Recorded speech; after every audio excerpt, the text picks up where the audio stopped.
Hello, welcome to Jennifer's Magical Book Club. Today I'm here to read a novel which is called Old Yeller. I'm going to continue reading from chapter 4, so I'm going to start.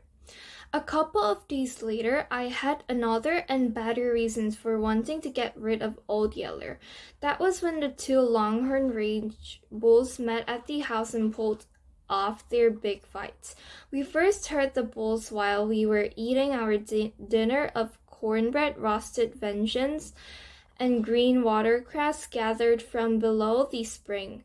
One bull came from off a high rocky ridge to the south of the cabin. We could hear his angry rumbling as he moved down through the thickets of catclaw and scrub oak. Then he lifted his voice in a wild, brazy blare that set echoes clamoring in the draws and cannons for miles around.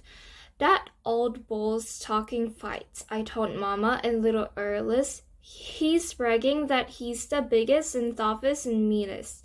He's telling all the other bulls that if they've got a lick of sense, they'll take to cover when he's around." Almost before I'd finished talking, we heard the second bull.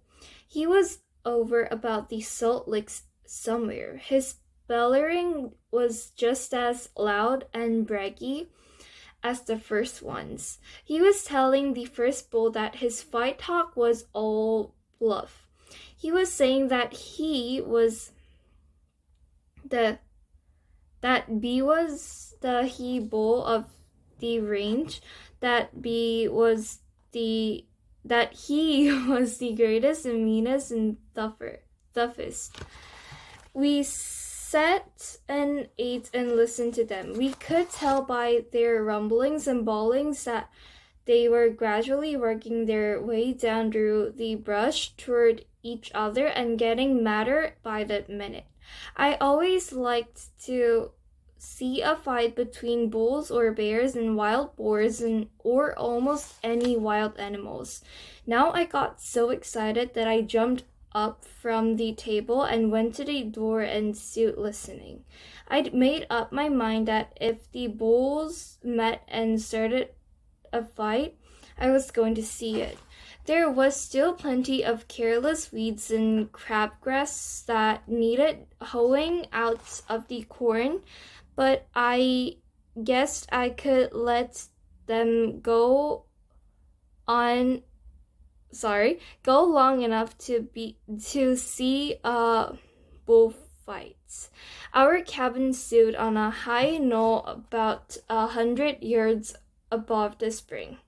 Years ago, Papa had cleared out all the brush and trees from around it, leaving a couple of live oaks near the house for shade.